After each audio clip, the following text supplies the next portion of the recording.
Hello दोस्तों, स्वागत है आप सभी का महाराजा ऑडियो बुक्स चैनल पर। दोस्तों लीजिए, हम लेकर आ गए हैं आपके सामने शेर की जान खतरे में का क्लाइमैक्स एपिसोड। दोस्तों ये इसका क्लाइमैक्स एपिसोड है और कहानी एवं नरेशन और सुनाने का तरीका आपको कैसा लगा यह आप कमेंट में अवश्य लिखकर बताएं। और मैं बार बार कह रहा हूं कि आपको जिन भी लेखकों की उपन्यास सुनना है वो मुझे कमेंट में बताएं। मैं अवश्य पूरी कोशिश करूंगा कि वो आपको दे सकूं।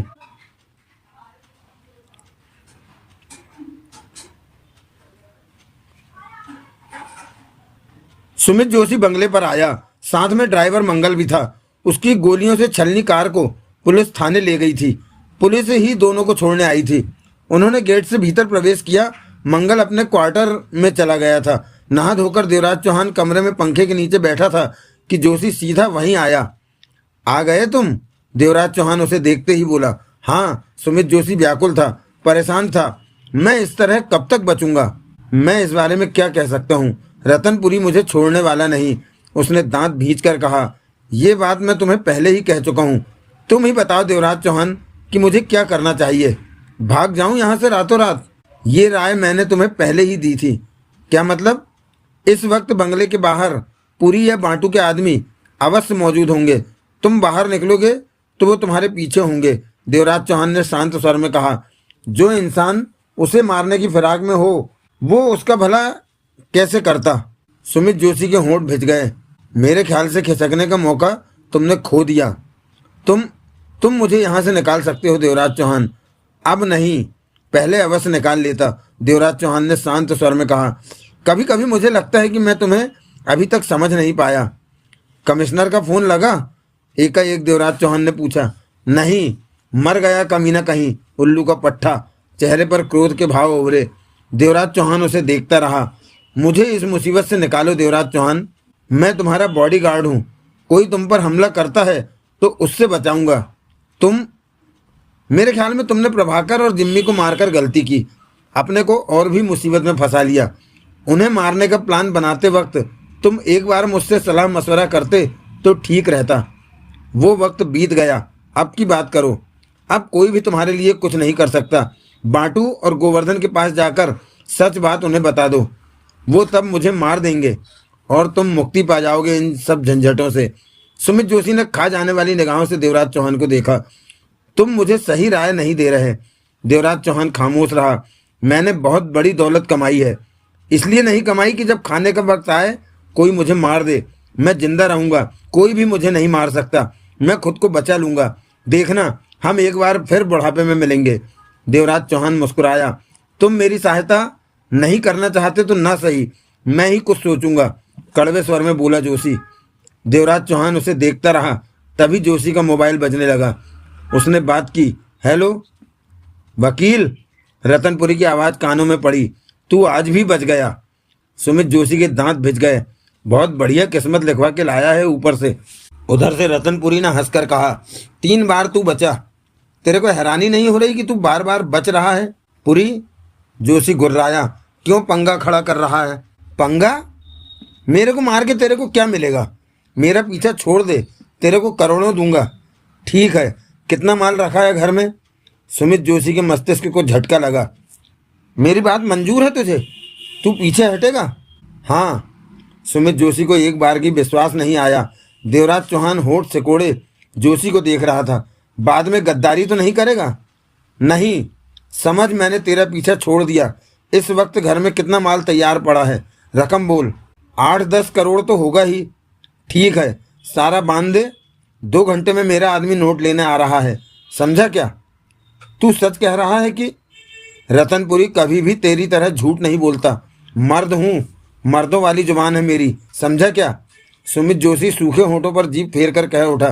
ठीक है, पैसा तैयार करता हूँ मैं। 2 घंटों में मेरा आदमी आएगा, पैसा तैयार होगा तब।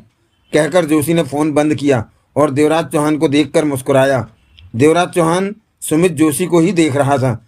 रतनपुरी मान गया है, वो पैसा लेकर पीछे हटने को तैयार है। जोशी ने कहा। अच्छी बात है ये। अब बांटू और गोवर्धन से आसानी से निपट लूंगा। रतनपुरी के हमलों ने मुझे परेशान कर रखा था। पैसा लेकर भी उसने तेरा पीछा न छोड़ा तो?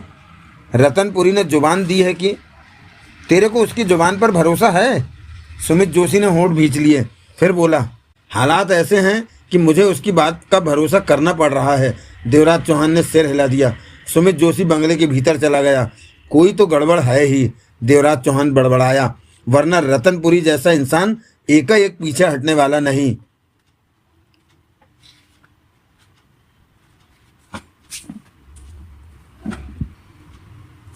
पुरानी सी वैन में रतनपुरी के आदमी आए।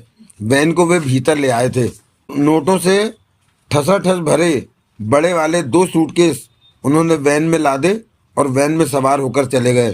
तब देवराज चौहान सुमित जोशी के पास था। ये सब निपटाकर जोशी के चेहरे पर मुस्कान थिरक उठी। रतनपुरी की मुसीबत टली, जोशी ने देवराज चौहान से कहा, जबकि पास मौजूद खूबी बेचैन परेशान सी कह उठी, ये आपने क्या किया? इतना सारा पैसा लोगों को दे दिया। वो सोच रही थी कि जोशी के मरने के बाद जो पैसा हाथ में आने वाला है उसमें से करोड़ों रुपया कम हो गया। ये पैसा देकर मैंने अपनी ज़िंदगी खरीदी है। जोशी ने मुस्कुराकर खूबी को देखा। जिंदगी? जो लोग मुझे मारना चाहते थे वो अब ऐसा नहीं करेंगे, जोशी ने कहा। खूबी ने देवराज चौहान को देखा। देवराज चौहान दूसरी तरफ देखने लगा। खूबी पांव पटकती भीतर चली गई। मैं बच गया देवराज चौहान, जोशी पुनः बोला। हो सकता है, देवराज चौहान ने कहा। अब सिर्फ बांटू और गोवर्धन बचे हैं, उन्हें भी समझा लूँगा। तुम तो। सुमित जोशी का मोबाइल बजने लगा। रतनपुरी होगा, कहकर जोशी ने बात की। हेलो, तेरे घर पे वैन आई है, तू उसमें बैठ के कहाँ जा रहा है? बांटू की आवाज़ कानों में पड़ी। सुमित जोशी सिर से पांव तक कांप उठा। तो बांटू उसकी निगरानी करवा रहा है। देवराज चौहान ने सही कहा था कि उस पर नज़र रखी जा रही है। बांटू? जोशी ने जैसे तैसे अपने को संभाला। देवराज चौहान की निगाह सुमित जोशी पर जा टिकी। जवाब दे मेरी बात का, कहाँ जा रहा है? कहीं नहीं, मैं तो घर पे हूँ। वैन वाले आए और चले गए। तू घर पे है? हाँ। तो पोर्च की लाइट को ऑन ऑफ कर फौरन। सुमित जोशी ने पोर्च की लाइट एक बार बुझाई, फिर जला दी। कर दिया, जोशी सूखे स्वर में बोला। वो तो मैं अपने आदमियों से पूछ लूँगा। कान खोलकर सुन ले, तू कहीं भागने की मत सोच लेना। मैं क्यों भागूंगा? ये तू जाने कि बाटू तू मुझ पर नज़र क्यों रखवा रहा है? क्योंकि प्रभाकर जिम्मी के साथ आखिरी बार तू देखा गया था, उसके बाद उनकी लाशें ही मिली। तू क्या सोचता है कि मैंने उन्हें मारा? इस बात का फैसला तो गोवर्धन करेगा। तुम लोग खामखा ही मुझ पर शक कर रहे हो, सुमित जोशी ने तेज स्वर में कहा। आवाज़ नीची रख। जोशी गहरी गहरी सांसें लेने लगा। तू गोवर्धन से मेरी बात करा। वो तो शाम को ही बोतल चढ़ाकर लुढ़का पड़ा है, जबरदस्ती ही उसे बोतल पिलाई। प्रभाकर जिम्मी की मौत को उसने दिल से लगा लिया था। अब उठेगा तो तभी कुछ फैसला हो सकेगा। मैंने कुछ नहीं किया बांटू। तो फिर डरता क्यों है? कहकर उधर से बांटू ने फ़ोन बंद कर दिया था। जोशी ने सूखे होंठों पर जीभ फेरी। फ़ोन बंद करके देवराज चौहान को देखा। देवराज चौहान की निगाह उस पर थी। वो बांटू मुझ पर नज़र रखवा रहा है, जोशी ने घबराए स्वर में कहा। यह तो होना ही था। देवराज चौहान ने सिर हिलाया। वो मुझ पर शक कर रहा है कि मैंने ही जिम्मी प्रभाकर को मारा है। देवराज चौहान चुप रहा। रतनपुरी तो पीछे हट गया, लेकिन बांटू और गोवर्धन को कैसे संभालूंगा? मौत तो तेरे भाग्य में लिखी जा चुकी है जोशी। देवराज चौहान मुस्कुरा पड़ा। तू मुस्कुरा रहा है? इस सच को स्वीकार कर ले, तब तू भी मुस्कुराएगा, देवराज चौहान ने कहा। तू तो बहुत घटिया बंदा है। तेरे से ज़्यादा बुरा नहीं हूँ मैं। तू हिंदुस्तान का माना हुआ डकैती मास्टर हूँ। डकैती मास्टर कहते हैं लोग मुझे, लेकिन मैं तेरी तरह अपने भाई और परिवार की हत्या नहीं करता। तेरी तरह मैं रतनपुरी प्रभाकर जैसे लोगों के जज्बातों से नहीं खेलता। तेरी तरह मैं निर्दोष लोगों को अपने मतलब की खातिर मौत के रास्ते पर नहीं डालता। तू अगर किसी का भला करता है तो उसमें अपना फ़ायदा पहले देखता है। जैसे कि ड्राइवर मंगल, तूने उसे कानून से बचाया और अपना गुलाम बनाकर रख लिया। तेरे पर होने वाले हमले कभी भी मंगल की जान ले सकते हैं, परंतु तेरे को उसकी कहाँ परवाह है? तेरे को तो सिर्फ तेरी परवाह। ये वक्त इन बातों का नहीं है देवराज चौहान। जोशी थके स्वर में बोला, मुझे बचाने के लिए कुछ कर। मैं सोचता हूं कि मैं तेरे पास क्यों हूं। ऐसा मत कह। तू तेरे मेरे बीच एक सौदा था। तू जगमोहन को पुलिस के हाथों से निकालेगा और मैं 2 महीने तक हर तरह से तेरी रक्षा करूंगा। परंतु तेरा यह काम जिस कमिश्नर ने करना था उसका फोन ही नहीं लग तो क्या हो गया, कल लग जाएगा। कल का क्या भरोसा कि तू जिंदा रहेगा या नहीं। मैं बूढ़ा होकर मरूंगा, जिंदा रहूंगा मैं। जोशी के होंठ भिज गए। वहम है तेरा, तू मरने वाला है। जो मैं देख रहा हूं वो तू नहीं देख पा रहा वकील। तू तू क्या देख रहा है। इस वक्त मेरी बात मत कर। जोशी ने उसे देखते हुए सूखे होंठों पर जीभ फेरी। ऐसे में तू ज्यादा देर नहीं जिंदा रहेगा। तू कमीना है जो मेरे बारे में ऐसा सोचता है। जोशी गुस्से से गुर्राया। देवराज चौहान मुस्कुरा पड़ा। देवराज चौहान, तू तो। यही वो वक्त था कि जोशी का मोबाइल फिर बजा। हाँ, हेलो। जोशी ने बात की। कितना रुपया दिया मेरे आदमियों को। रतनपुरी की आवाज़ कानों में पड़ी। 10 करोड़। जानता है इस पैसे का मैं क्या करूँगा। रतनपुरी की आवाज़ में कड़वे भाव आ गए। क्या करेगा। घबरा मत, तेरे को मारने के लिए आदमी नहीं खरीदूंगा मैं। तूने वादा किया था कि मेरा पीछा छोड़ देगा। वादे पर कायम हूँ। तेरे जैसा कमीना नहीं हूँ मैं। रतनपुरी की व्यंग भरी आवाज़ जोशी के कानों में पड़ी। ये पैसा मैं गरीबों में बांटूंगा और उनसे कहूँगा कि भगवान से प्रार्थना करें कि मेरा बेटा मक्खन फांसी से बच जाए। तेरे जैसे कमीने ने तो मक्खन को फांसी पर पहुंचा दिया। मैंने पूरी कोशिश की थी कि तेरे से सफाई नहीं मांग रहा, और तूने जो कोशिश की वो मुझे पता है। ढोल मत पीट मेरे कानों में। तू कुत्ता है, कमीना है, हरामजादा है। तू वो सब कुछ है जो अभी कहना मुझे याद नहीं आ रहा। सुमित जोशी का चेहरा फक्क था। उसने सूखे होठों पर जीभ फेरी। अब तो नाराजगी छोड़ दे। तेरे जैसे इंसान से नाराज होकर मैंने नर्क में जाना है क्या। उधर से रतनपुरी ने कड़वे स्वर में कहा, तू तो इतना गंदा है कि फोन पर ही मुझे बदबू आ रही है। कीड़े से भी गंदा है तू। जोशी ने पुनः सूखे होठों पर जीभ फेरी। देवराज चौहान को देखा। देवराज चौहान की निगाह उसके चेहरे पर थी। वकील होकर भी तूने एक बात तो सोची नहीं। रतनपुरी की आवाज़ कानों में पड़ी। क्या। मैंने अचानक तेरे जैसे हरामी को मारने के लिए अपने कदमों को वापस कैसे ले लिया। चुप रहा जोशी। पूछ। कैसे कैसे। अपनी बात पूरी न कर सका सुमित जोशी। मुझे पता चला कि तेरे को मारने की दौड़ में बाटू और गोवर्धन भी हैं। नहीं, वो हैं वकील। उधर से रतनपुरी हंसा। सुना है तूने प्रभाकर और जिम्मी को मार दिया। बहुत बड़ी दिलेरी दिखा दी तूने ये करके। ये काम तो मैं भी नहीं कर सकता था। मानना पड़ेगा, शेर है तू। जोशी के होठों से आवाज़ न निकली। उन दोनों ने तेरा नंबर लगा रखा है तो मैं अपने हाथ क्यों गंदे करूं। इतनी बात होती तो तब भी मैं पीछे नहीं हटता। मुझे तो इस बात का खतरा पैदा हो गया कि अगर तेरे को मैं मार दूं तो बाटू और गोवर्धन मेरे दुश्मन बन जाएंगे कि उनके कीमती शिकार का मैंने शिकार क्यों कर लिया। अब बाटू और गोवर्धन को अपना दुश्मन बनाना मैं तो ठीक नहीं समझता। दम खम वाले हैं वो, मेरे को पूरी तरह उधेड़ देंगे। इसी वास्ते मैं पीछे हट गया। तेरे से पैसा भी ले लिया कि उससे गरीबों का भला करूंगा। इसी बहाने पुण्य कमा लूंगा। मैंने प्रभाकर जिम्मी को नहीं मारा। मुझे क्या कहता है।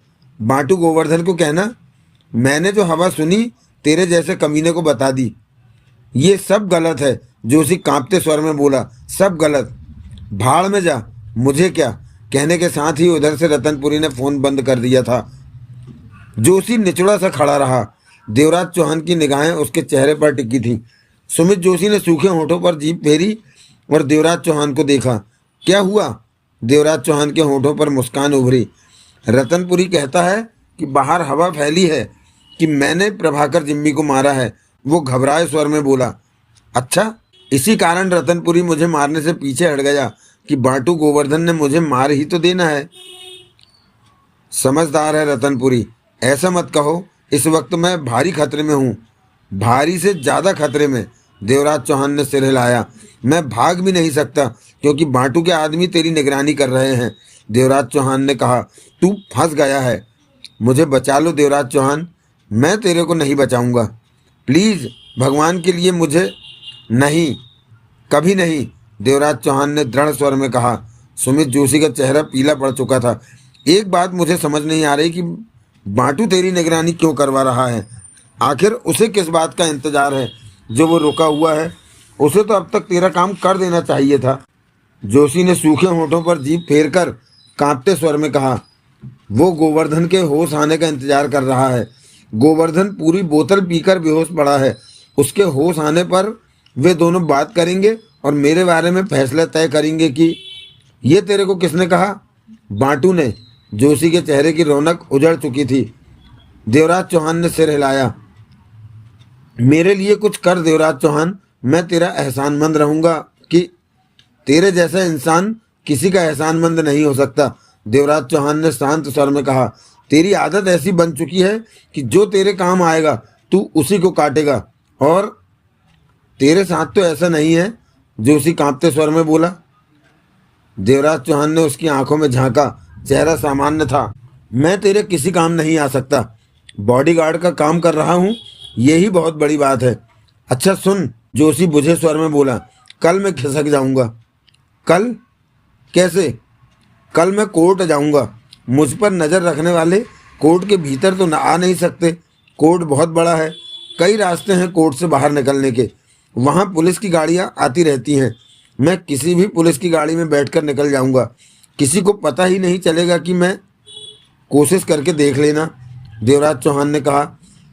तुम्हारा क्या ख्याल है, मैं सफल हो पाऊंगा भागने में? हो भी सकते हो और नहीं भी। मैं सफल हो जाऊंगा। देवराज चौहान मुस्कुराया, बोला कुछ नहीं। तुम ये बात किसी से कहना नहीं। मैं क्यों कहूँगा? देवराज चौहान ने कहा और गार्ड रूम की तरफ बढ़ गया। कमरे में पहुंचकर पंखे के नीचे पड़ी कुर्सी पर बैठ गया। 5 मिनट ही बीते कि उसका फ़ोन बजने लगा। हेलो। तुम्हारी जेब में माइक्रोफोन पड़े होने के कारण मैं सब कुछ सुन रहा हूँ। मज़ा आ रहा है मुझे। रोमेश सिंह की आवाज़ कानों में पड़ी। दयाल भी खुश है कि तुम बढ़िया काम कर रहे हो। दयाल अब फिर मेरे पास ही है। अच्छी बात है। मैं वकील को कल कोर्ट से भागने नहीं दूंगा। पकड़ लूँगा साले को। जो मन में आए करो। दयाल से बात करो। फिर दयाल की आवाज़ कानों में पड़ी। जगमोहन कैसा है? ठीक है। तुम उस पर नज़र तो नहीं रखवा रहे? नहीं, मुझे नहीं पता वो कहाँ है। मैंने उसे ईमानदारी से आज़ाद करवाया है। यही ठीक रहेगा, तभी मैं तुम लोगों का काम कर पाऊंगा। तुम्हारे सब्र का मैं कायल हो गया देवराज चौहान। दयाल की मुस्कुराती आवाज़ कानों में पड़ी। क्या मतलब? ये जानते हुए कि वकील कमिश्नर के हाथों तुम्हारे एनकाउंटर का प्रोग्राम बना रहा था, तुमने वकील को कुछ नहीं, तुम दोनों की वजह से नहीं कहा, क्योंकि अब तुम दोनों के लिए काम कर रहा हूँ। तुम दोनों को वकील चाहिए। हाँ, इसी कारण अभी तक जोशी जिंदा है, वरना वो जो मेरे साथ करने की चेष्टा कर रहा था उसके बाद तो उसके जिंदा रहने का हक ही नहीं बनता। देवराज चौहान ने सपाट स्वर में कहा। सच में बहुत सब्र है तुम्हारे पास। मैं थक चुका हूँ। कोई ज़रूरी बात हो तभी मुझे फ़ोन करना, कहकर देवराज चौहान ने फ़ोन बंद कर दिया। बाकी की रात चैन और शांति से बीती।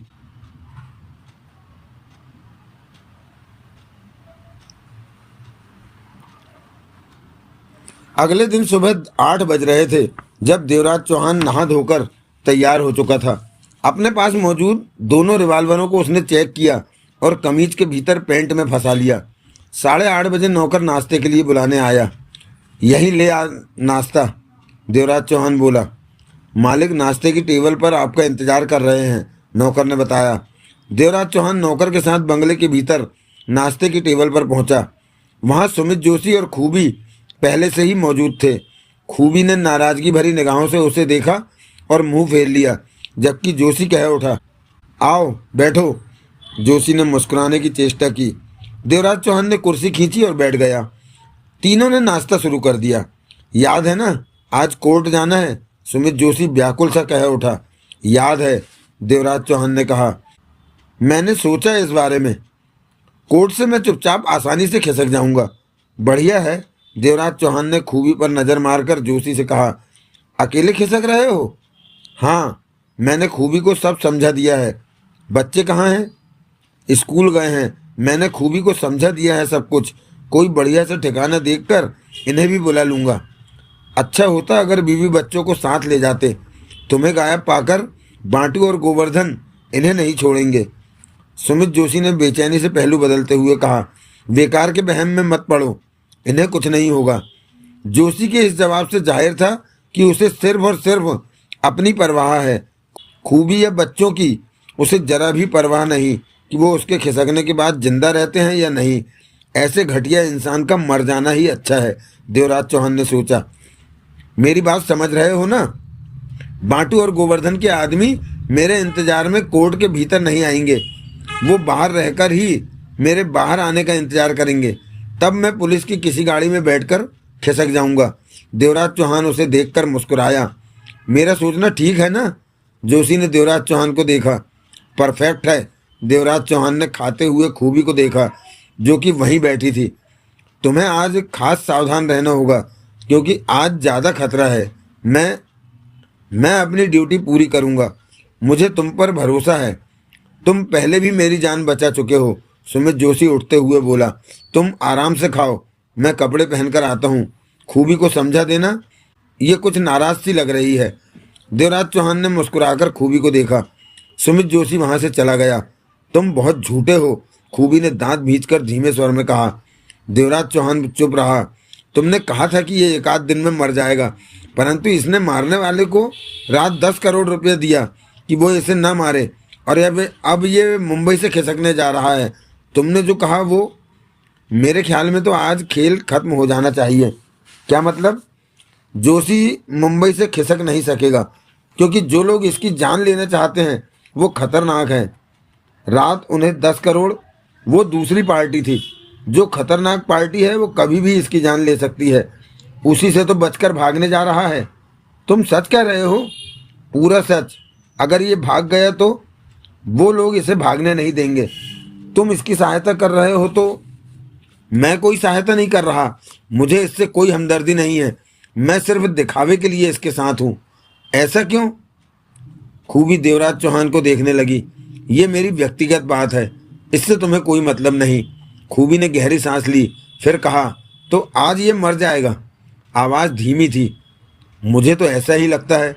अगर ये मुंबई से भाग निकला तो मेरा वादा है कि इसे मुंबई से बाहर नहीं निकलने दूंगा, देवराज चौहान ने कहा। खूबी के चेहरे पर कुछ तसल्ली सी आ ठहरी। तुम इसे मार देने का वादा करो तो मैं तुम्हें खुश कर दूंगी। मैं इसे नहीं मारूंगा। क्यों? क्योंकि किसी को ये जिंदा चाहिए। उसका एहसान है मुझ पर, इसलिए मैं इसे नहीं मार सकता। पहले वाला बॉडीगार्ड अच्छा था जो मेरी बात सुनकर इसे मारने को तैयार हो गया था, खूबी ने तीखे स्वर में कहा। परंतु वो खुद मर गया। हाँ, बेचारे का एक्सीडेंट हो गया। देवराज चौहान ने मुंह दूसरी तरफ छुपा लिया। अगर ये आज न मरा तो? अगर ये आज न मरा तो? खूबी ने पूछा। तो कल मर जाएगा, देवराज चौहान ने कहा। 1-2 दिन से ज़्यादा ये जिंदा रहने वाला नहीं। ये बात तुम कब से कह रहे? कल शाम को कही थी ये बात तुमसे, और अब कह रहा हूँ। इसकी किस्मत तेज है इसलिए बचे जा रहा है। खूबी देवराज चौहान को देखने लगी थी। तुमने उन लड़कों को मना कर दिया ना, देवराज चौहान कह उठा। तुम उन लड़कों को हटाने के लिए तो ये सब बातें मुझसे नहीं कर रहे, खूबी ने शक भरे स्वर में कहा। मैं झूठ नहीं बोलता। तुमने उन लड़कों को मना कर दिया कि नहीं? कर दिया है, रात ही फोन कर दिया था उन्हें, परंतु जाने क्यों मुझे तुम्हारी बात का भरोसा नहीं आ रहा। जल्दी भरोसा हो जाएगा। उसी पल देवराज चौहान का मोबाइल बजा। देवराज चौहान ने बात की। दूसरी तरफ से जगमोहन था। मुझे रात को ठीक से नींद नहीं आई, उधर से जगमोहन ने कहा। मैं ये सोच सोचकर परेशान हो रहा हूँ कि आखिर सीबीआई वालों ने तुम्हारे कहने पर मुझे पुलिस के हाथों से क्यों आज़ाद करवा दिया। ऐसा क्या हो रहा है जो? जल्दी बताऊंगा। कब? शायद आज ही ये मामला खत्म हो जाए। हो तो जाना चाहिए। कुछ मुझे भी तो पता चले, उधर से जगमोहन ने खींच भरे स्वर में कहा। तुम क्या कर? हम जल्दी मिलेंगे, कहकर देवराज चौहान ने फ़ोन बंद करके जेब में रखा। कौन था? खूबी ने पूछा। मेरा दोस्त सुरेंद्र पाल। जब भी तुम्हारे बारे में सोचती हूँ तो परेशान हो जाती हूँ। मुझे ये नहीं समझ आ रहा कि मेरे पति तुम्हें डिनर पे, नाश्ते में साथ क्यों बैठा लेते हैं, वरना पहले वाले बॉडीगार्ड को तो बंगले के भीतर भी नहीं आने देते थे। देवराज चौहान की निगाह सुमित जोशी पर पड़ी, जो तैयार होकर इधर ही आ रहा था। वो वकीलों के कपड़ों में था, हाथ में छोटा सा ब्रीफकेस पकड़ रखा था। पास आकर वो मुस्कुराकर खूबी से बोला, अब तुम ठीक लग रही हो। लगता है सुरेंद्र पाल ने तुम्हें समझा दिया है कि सब ठीक है। मुझे आपकी चिंता है, खूबी प्यार से कह उठी।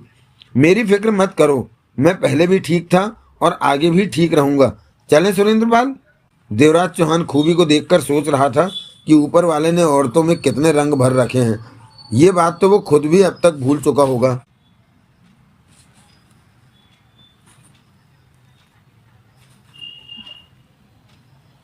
मंगल कार चला रहा था। देवराज चौहान और सुमित जोशी पीछे वाली सीट पर बैठे थे। सुमित जोशी व्याकुल था और बार बार पहलू बदल रहा था। बार बार उसकी निगाह देवराज चौहान पर जाती, जो कि सतर्कता के नाते बाहर देख रहा था। कोई हमारे पीछे है क्या? आखिरकार जोशी ने पूछा। पता नहीं, सड़कों पर वाहनों की बहुत भीड़ है। पीछे कोई है भी तो उसका आभास नहीं हो पा रहा है, देवराज चौहान ने कहा। तुम सावधान रहना। इसी तरह घंटे भर में कार कोर्ट जा पहुंची। मंगल ने पार्किंग में कार खड़ी की और इंजन बंद कर दिया। देवराज चौहान और सुमित जोशी बाहर निकले। पार्किंग में भी चहल पहल नजर आ रही थी। कई कारें जा रही थी, कुछ आ रही थी। काले कोटों में वकील भी आते जाते नजर आ रहे थे। जोशी की निगाह हर तरफ घूमी। तभी जोशी ने दो वकीलों को देखकर हाथ हिलाया और मुस्कुराकर उनकी तरफ बढ़ गया। देवराज चौहान की निगाह हर तरफ घूमी। शक करने लायक कोई नहीं दिखा। मंगल, देवराज चौहान बोला, आज खतरा आ सकता है, सावधान रहना। मंगल ने सहमति से सिर हिलाया। अगर खतरा आए तो सबसे पहली कोशिश खुद को बचाने की करना। ठीक है। तभी दूर खड़े जोशी ने देवराज चौहान को इशारे से पास आने को कहा। उससे मिलने वाले वकील जा चुके थे। देवराज चौहान जोशी के पास पहुंचा। मेरे साथ चलो, जोशी ने कहा। क्या कोर्ट में भी मुझे तुम्हारे साथ रहना होगा? तुम्हें क्या परेशानी है? कोई नहीं, मेरा कहना है कि कोर्ट में तुम सुरक्षित हो। तुम अकेले जाओ और अपनी फरारी का रास्ता देखो। सुमित जोशी ने होंठ भींचकर आसपास नजरें घुमाई। वो डर की वजह से आशंकित था। तुम साथ रहो मेरे, वो कह उठा। ठीक है। दोनों कोर्ट के भीतर जाने वाले रास्ते की तरफ बढ़ गए।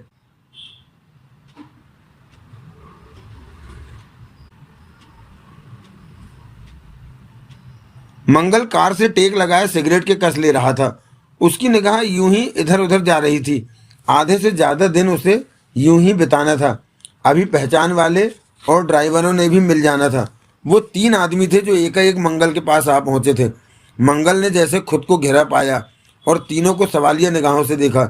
तू वकील सुमित जोशी का ड्राइवर है? एक ने कठोर स्वर में पूछा। मंगल चौंका।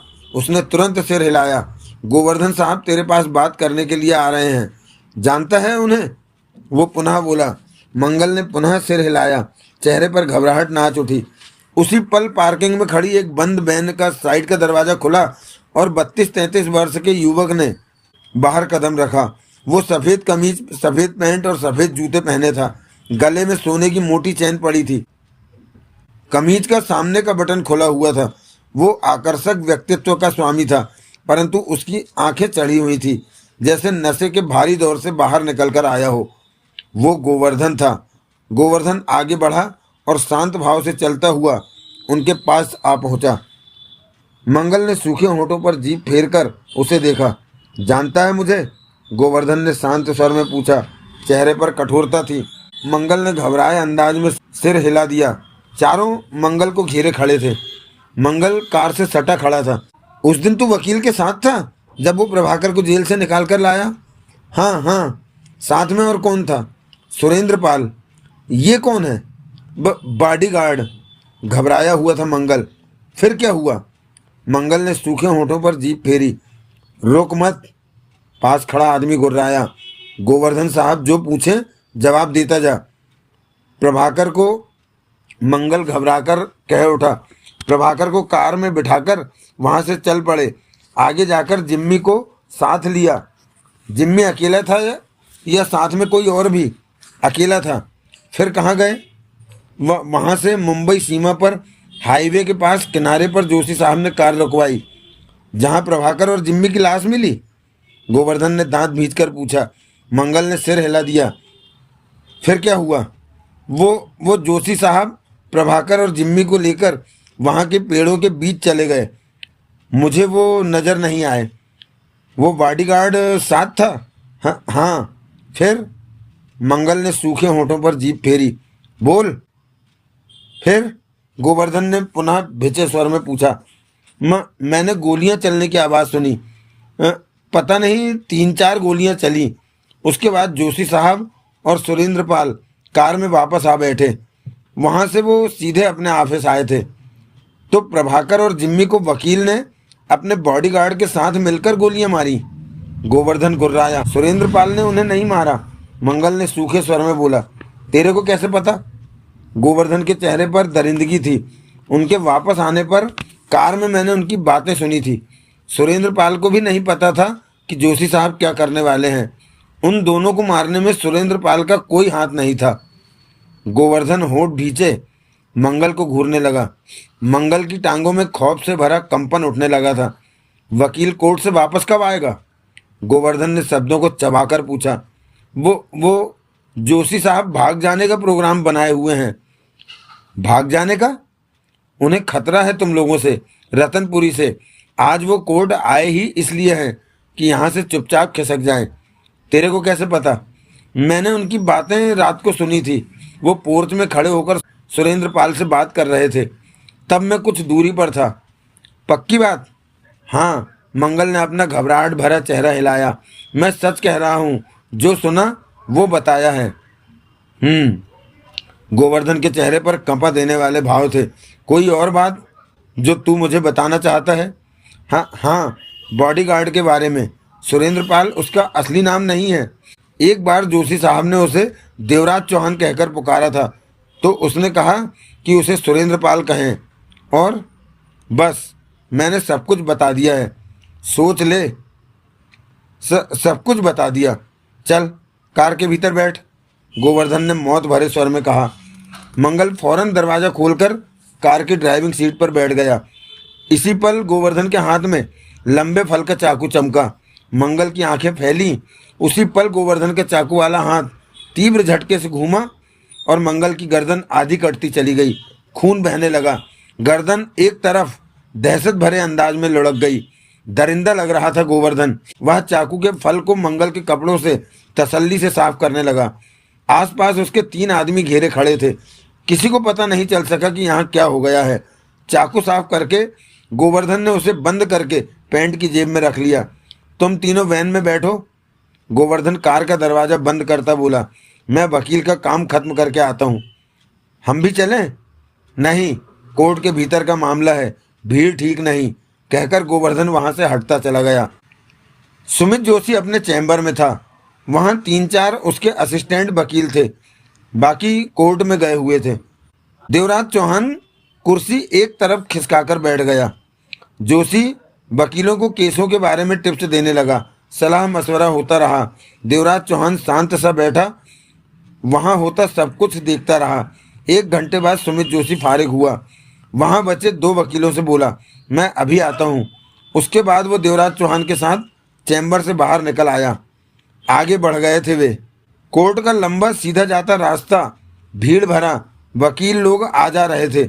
भीड़ इतनी कि फर्श दिखाई न दे रहा था। अब तुम्हें मेरी ज़रूरत तो नहीं होनी चाहिए, देवराज चौहान बोला। बस कुछ देर और फिर चले जाना, जोशी ने गहरी सांस लेकर कहा। मुझे अफसोस है कि मैं जगमोहन को बाहर नहीं। तुम्हें कई बातों का अफसोस होगा जो कि तुम जाने से पहले नहीं कर सके, देवराज चौहान ने कहा। कई बातों का? मैं समझा नहीं। चलते चलते जोशी ने उसे देखा। मेरा कहने का मतलब है कि ऐसे कई काम होंगे जो तुम करके जाना चाहते थे परंतु कर नहीं सके। हाँ, जोशी ने सिर हिलाया। 1-2 जरूरी काम थे जो रह गए। कमिश्नर का फ़ोन नहीं लगा? आज तो मैंने कोशिश ही नहीं की। अब मेरे पास बेकार करने के लिए वक्त नहीं है। रतनपुरी से तो तुम्हारी जान छूट गई। शुक्र है, जोशी मुस्कुरा पड़ा। क्या सोचा? कहाँ जाओगे? सच में अभी कुछ नहीं सोचा। पहले मुंबई से बाहर निकलूंगा, उसके बाद ही सोच पाऊंगा कि कहाँ जाना है। इन हालातों में तुम अपने बच्चों और पत्नी को छोड़कर जा रहे हो। तुम्हारे दुश्मन उन्हें मार देंगे। इस वक्त सबसे ज़रूरी है कि मैं अपनी जान को तभी सुमित जोशी की आंखें फैलती चली गईं। सामने से भीड़ में आता गोवर्धन, जिसे जोशी देख ही नहीं पाया था, उसके गले आ लगा और इसके साथ ही उसके पेट में एक के बाद एक कई वार हो गए। ये सब 2 पलों में हो गया। अगले ही पल जोशी नीचे गिरता चला गया और गोवर्धन तेजी से आगे निकल गया था। सब कुछ इतनी तेजी से हुआ कि देवराज चौहान कुछ भी न समझ सका। समझा तब जब गोवर्धन जोशी को छोड़कर आगे बढ़ गया। जोशी नीचे जा गिरा। देवराज चौहान ने पीछे से गोवर्धन को जाते देखा। कोई दूसरे हालात होते तो देवराज चौहान ने गोवर्धन को जाने नहीं देना था, परंतु गोवर्धन ने ऐसे इंसान पर हमला किया था जो पुलिस के हाथों उसकी हत्या करा देना चाहता था। इसलिए देवराज चौहान इस मामले में दखल देना ही नहीं चाहता था। वो तो जैसे दर्शक की भांति खड़ा रहा। गोवर्धन भीड़ में उसकी नज़रों से ओझल हो गया। जल्दी ही लोगों को नीचे गिरे पड़े जोशी की हालत पर ध्यान गया। उसी पल वहां भगदड़ मच गई, शोर उठ खड़ा हुआ। देवराज चौहान गंभीर सा नीचे पड़े सुमित जोशी को देखे जा रहा था, जो पेट पकड़े दोहरा हुआ पड़ा था। तभी जाने कहां से भागते हुए दयाल और जोशी वहां पहुंचे। तुम खड़े क्या देख रहे हो? दयाल बोला, इसे डॉक्टर की जरूरत है। ये काम तुम ही करो, तुम्हें इसे बचाना चाहिए था। ये किसी भी तरह से इस लायक नहीं कि दुनिया में किसी को इसकी जरूरत हो। देवराज चौहान बोला, हटो पीछे, हमें इसकी जरूरत है। रोमेश सिंह और दयाल जोशी को संभालने में लग गए। देवराज चौहान वहां से हटा और उसी रास्ते पर वापस चल पड़ा। उसे आशा नहीं थी कि जोशी बच पाएगा। देवराज चौहान पार्किंग में पहुंचा। कार के पास पहुंचते ही उसके कदम जड़ होकर रह गए। कार में जैसे खून का तालाब बना हुआ था। मंगल की लाश सीट पर उकड़ू सी पड़ी थी। देवराज चौहान ने गहरी सांस ली और इधर उधर नजर मारी। वो समझ गया कि बांटू या गोवर्धन ने पहले मंगल से पूछताछ की, जिम्मी और प्रभाकर की हत्या के बारे में मंगल से सब कुछ जाना, उसके बाद मंगल की हत्या कर दी। फिर वह कोर्ट में आया और जोशी के सामने पड़ते ही चाकुओं से उस पर हमला कर दिया। बांटू और गोवर्धन सच में खतरनाक थे।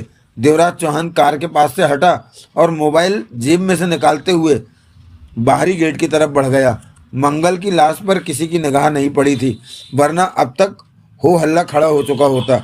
देवराज चौहान ने रोमेश सिंह का नंबर मिलाया। बात हो गई। मर गया वो?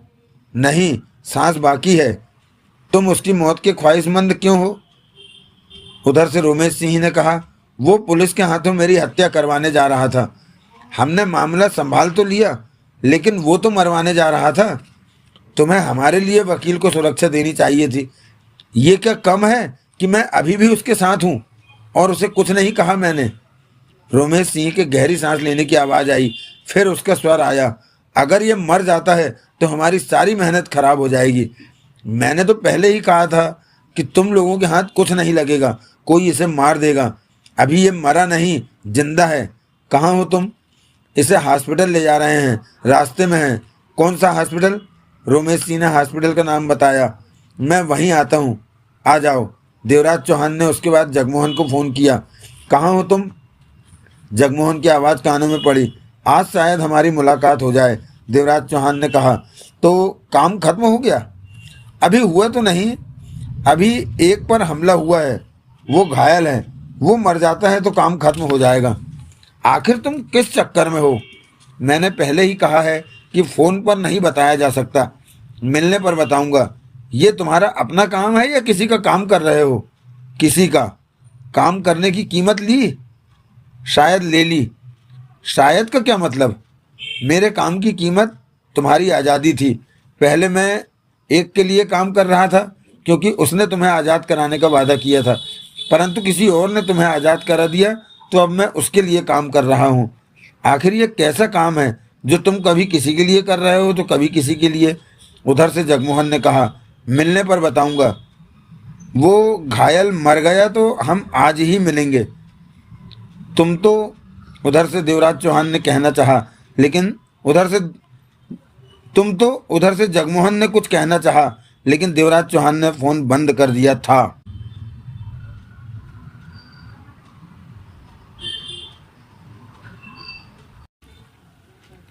सुमित जोशी किस्मत का बहुत तेज निकला, इस बार भी बच गया। सीबीआई वालों के बीच में होने के कारण डॉक्टरों ने अपनी पूरी चेष्टा की, वे कामयाब भी रहे। जोशी बच गया। रात 10 बजे डॉक्टरों ने कहा कि वो खतरे से बाहर है, परंतु दवा के असर की वजह से वो नींद में था। रोमेश सिंह और दयाल अब किसी तरह का रिस्क नहीं लेना चाहते थे। उन्होंने इंतजाम करा दिया कि सुमित जोशी के कमरे के बाहर हर वक्त एक पुलिस वाला मौजूद रहेगा जो आने जाने वालों पर नज़र रखेगा। देवराज चौहान कमरे के बाहर ही टहल रहा था। क्योंकि देवराज चौहान से दयाल या रोमेश सिंह बातें कर लेते थे, इसलिए पुलिस वाला उसे भी सीबीआई वाला ही समझ रहा था। दयाल और रोमेश सिंह ने तब राहत की सांस ली जब डॉक्टर ने कहा कि वो खतरे से बाहर है। उसके बाद दोनों ने देवराज चौहान को कोने में ले जाकर बात की। तुमने देखा कि वकील पर हमला किसने किया? दयाल ने पूछा। उस वक्त तो नहीं देखा, परंतु तब देखा जब वो हमला करके आगे बढ़ गया था, देवराज चौहान ने कहा। तुमने उसे जाते देखा? हाँ। पकड़ा क्यों नहीं उसे? दयाल ने सख्त स्वर में कहा। मैं क्यों पकड़ता? तुम वकील से खार खाए हुए हो। हाँ, तो ऐसी स्थिति में हमारी सहायता कैसे करोगे? तुम्हारे कहने पर हमने जगमोहन को आज़ाद। मैं अब भी कहता हूँ कि सुमित जोशी के खिलाफ तुम लोगों को सबूत दूंगा। मैं इसी ताक में हूँ कि तुम लोगों के काम का कोई सबूत हासिल कर सकूँ। इस दौरान उसे कोई मार जाता है तो मैं क्या कर सकता हूँ? तुम उसे बचा सकते। जोशी को बचाने में मेरी कोई दिलचस्पी नहीं। पहले तो तुमने उसे 3 बार बचाया, तब वो पुलिस के हाथों मेरी हत्या नहीं कराना चाहता था, देवराज चौहान ने गंभीर स्वर में कहा। दयाल ने रोमेश सिंह को देखा। ये अपने वादे से पीछे हट रहा है। वकील के खिलाफ सबूत तो ढूंढ रहा है, परंतु उसे बचाने को तैयार नहीं, दयाल बोला। देवराज चौहान ने कहा, हम में ये बात हुई थी कि मैं तुम्हें वकील के खिलाफ सबूत इकट्ठे करके दूंगा। इस बीच वो मर गया तो सबूतों का क्या फ़ायदा? ये तुम जानो। कोई उसे मारना चाहता है तो मैं क्या कर सकता हूँ? तुम दोनों कोर्ट में कब से थे? तुम लोगों के पहले ही हम यहाँ आ गए थे, रोमेश सिंह बोला। मतलब कि जोशी पर नज़र रख रहे थे? हाँ, तो तुमने भी हत्यारे को देखा होगा। रोमेश सिंह और दयाल की नज़रें मिली। देखा? कौन था वो? गोवर्धन। पकड़ा क्यों नहीं उसे? मौका ही नहीं मिला, वो निकल गया। सच कह रहे हो? देवराज चौहान ने दोनों को देखा। हाँ, रोमेश सिंह मुस्कुरा पड़ा। तो सच ही कह रहे होगे, देवराज चौहान भी मुस्कुरा पड़ा। मैं क्यों कहूँ कि उससे डरकर तुम दोनों ने उसे जाने दिया। हम वकील के चक्कर में हैं, गोवर्धन के नहीं, दयाल ने स्पष्ट कहा। जैसे तुम जैसे डकैती मास्टर में हमारी कोई दिलचस्पी नहीं, उसी तरह गोवर्धन में भी नहीं। गोवर्धन ने तुम्हारे शिकार की हत्या करनी चाहिए, देवराज चौहान ने कहा। हम गोवर्धन से झगड़ा नहीं करना चाहते। देवराज चौहान ने गहरी सांस ली। तुम रात को जोशी के पास रहोगे? दयाल ने पूछा। तुम चाहते हो तो जरूर रहूँगा। कमरे के भीतर तुम्हारे आराम करने के लिए लंबा बेंच है। बाहर पुलिस वाला, डॉक्टर, नर्स का आना जाना लगा ही रहेगा। वैसे आशा नहीं कि इन हालातों में गोवर्धन कुछ करने की कोशिश करे। देवराज चौहान चुप रहा। वो कुछ करे तो तुमने वकील को बचाना है, देखते ही नहीं रहना, दयाल ने तीखे स्वर में कहा।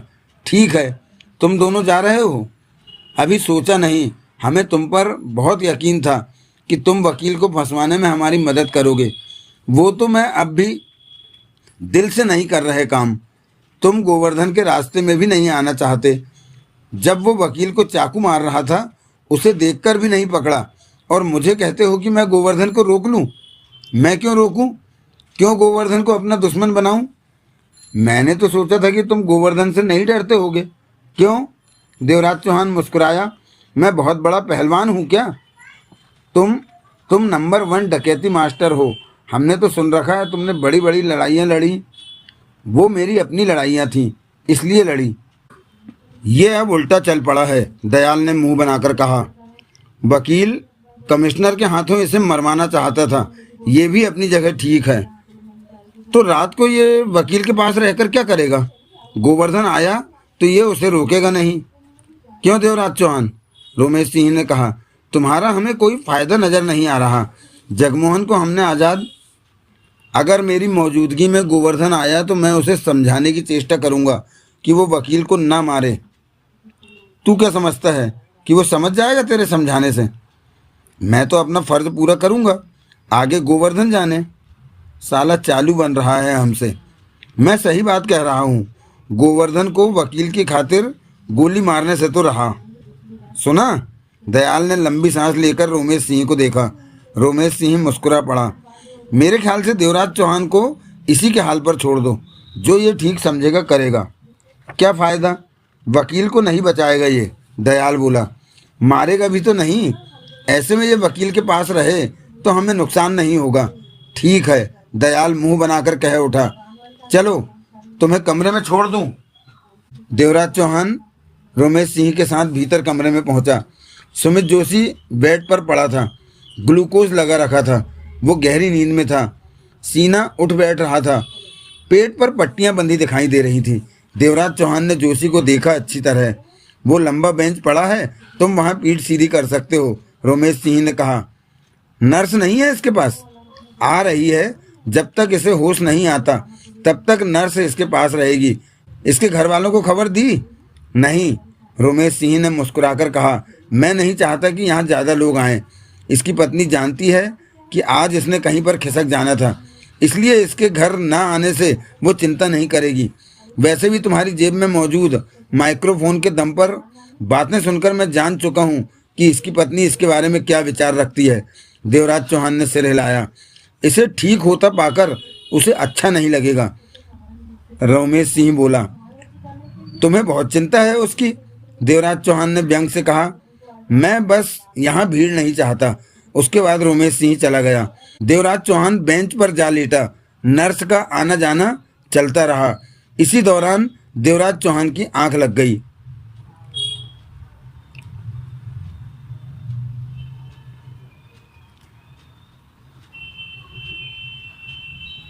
देवराज चौहान को रात भर तबीयत से नींद आई। चिंता तो उसे कोई थी नहीं।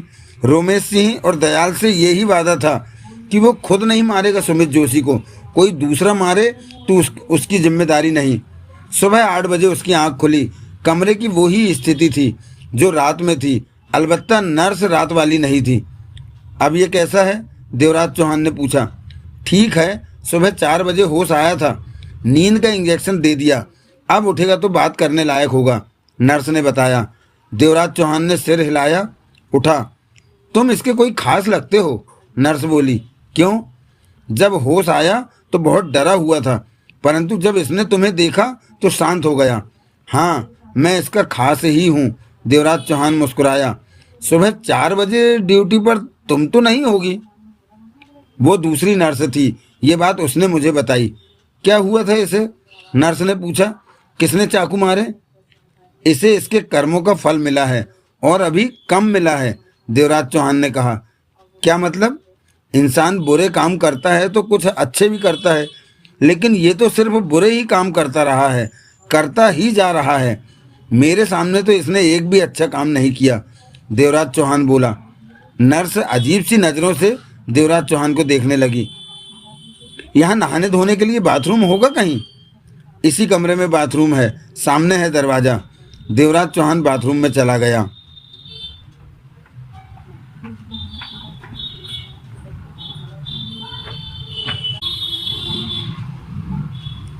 दोपहर के 12 बज रहे थे। देवराज चौहान 2 घंटे लगाकर वापस लौटा। पास के रेस्टोरेंट से नाश्ता करके आया था। सब ठीक है? देवराज चौहान ने बाहर बैठे पुलिस वाले से पूछा। जी साहब। पुलिस वाला उसे भी सीबीआई वाला समझ रहा था। देवराज चौहान कमरे में गया। सुमित जोशी को होश आया पड़ा था। उसे देखते ही बेचैनी से बोला, तुम कहाँ चले गए थे? नाश्ता करने, देवराज चौहान ने मुस्कुराकर कहा। तो तुम्हें होश आ गया? मेरे पास रहो, मुझे अभी भी खतरा है। तुम्हें तब तक खतरा रहेगा जब तक तुम जिंदा रहोगे। तुमने अपनी ज़िंदगी ही ऐसी बनाई है। नर्स कहाँ है? दवा लेने गई है। फिक्र मत करो, बाहर पुलिस वाला भी है। सुमित जोशी के चेहरे पर पीलापन मौजूद था। जब वो मुझे चाकू मार रहा था तो मुझे लगा अब मैं नहीं बचूंगा, जोशी धीमे स्वर में बोला। तुमने पहचाना उसे? हाँ, वो गोवर्धन था। मैंने उसे अपने से लिपटते देख लिया था, परंतु तब तक देर हो चुकी थी। मैं अपने को बचा न सका। वो चाकू के वार करके चला गया। तुमने देखा था उसे? बाद में, जब वो चाकू के वार करके आगे बढ़ गया था, पीछे से देखा था। चेहरा तो अब भी नहीं जानता। वो गोवर्धन था, खतरनाक हत्यारा, जोशी ने सांस लेकर कहा। देवराज चौहान सुमित जोशी को देखता रहा। तब तो तुम्हें भी पता न लगा होगा।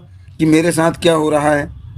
ठीक कहा, मैंने सोचा कि वो तुम्हारी पहचान वाला है और तुम्हारे गले मिल रहा है, परंतु जब तुम नीचे गिरने लगे तो तब मुझे लगा कि कुछ गलत हो रहा है। तब तक वो तुम्हें छोड़कर भीड़ में आगे बढ़ गया था। उसने बहुत तेजी से हमला किया। वो सच में फुर्तीला है। देवराज चौहान ने सहमति से सिर हिलाया। किसी पर कैसे हमला करना है वो जानता है। मेरे ख्याल में कोर्ट में होने की वजह से उसने चाकू का इस्तेमाल किया। दूसरी जगह होती तो वो रिवॉल्वर चलाता। सुमित जोशी ने आंखें बंद कर ली, फिर आंखें खोलता कह उठा, वो यहाँ भी आ सकता है। मेरे ख्याल में तो वो जरूर आएगा, बस उसे पता चलना चाहिए कि तुम बच गए। जोशी का चेहरा पीला पड़ गया। वो आया तो तुम मुझे बचाओगे ना? क्यों नहीं, वैसे बाहर पुलिस वाला भी है। गोवर्धन पुलिस वालों को कुछ नहीं समझता। मुझे तुम्हारा ही सहारा है देवराज चौहान। देवराज चौहान मुस्कुराकर जोशी को देखने लगा। यहाँ पर मुझे तुम लाए? जोशी ने पूछा। नहीं, सीबीआई वाले लाए थे। वो सब तुम पर नज़र रखते कोर्ट में ही थे। ओह, बांटू गोवर्धन की नज़र तुम पर थी, सीबीआई वालों की नज़र तुम पर थी और तुम फरार होने की सोच रहे थे। तुम्हारा ख्याल था कि तुम सफल हो जाओगे, जबकि ऐसा नहीं था। देवराज चौहान ने कहा। मुझे बांटू गोवर्धन से बचा लो देवराज चौहान। अब मुझे मौत का डर लगने लगा है। मुझे तो हैरानी है कि तुम बच गए। वो फिर आएगा तुम्हें मारने। तभी दरवाज़ा खुला और दयाल रोमेश सिंह ने भीतर कदम रखा। तो तुम होश में आ गए वकील? खुशी हुई, हमें आने में जरा देर हो गई, रोमेश सिंह बोला। वो पास आकर ठिठके। सुमित जोशी दोनों को टकटकी बांधे देखने लगा। तुम हमारी मेहरबानी से बचे हो। हम न होते तो तुम कोर्ट में ही मर जाते, दयाल ने कहा। मुझे सुरेंद्र पाल ले आता, जोशी के होठों से निकला। ये? दयाल ने देवराज चौहान को देखा। ये तो गोवर्धन को पकड़ने चला गया था। जोशी ने देवराज चौहान को देखकर कहा, तुमने मुझे बताया नहीं कि तुम गोवर्धन को पकड़ने? लेकिन गोवर्धन बच निकला, दयाल बोला। इस बीच हम तुम्हें यहाँ ले आए। शुक्रिया। शुक्रिया छोड़ो, रोमेश सिंह ने कहा। तुम जानते हो कि हम किस फेर में हैं।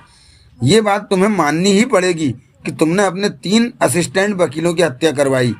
यूँ तो हमें पता है कि तुमने अपने 3 बॉडीगार्डों की भी हत्या कराई है, परंतु हम बॉडीगार्डों का चार्ज तुम पर नहीं लगाएंगे।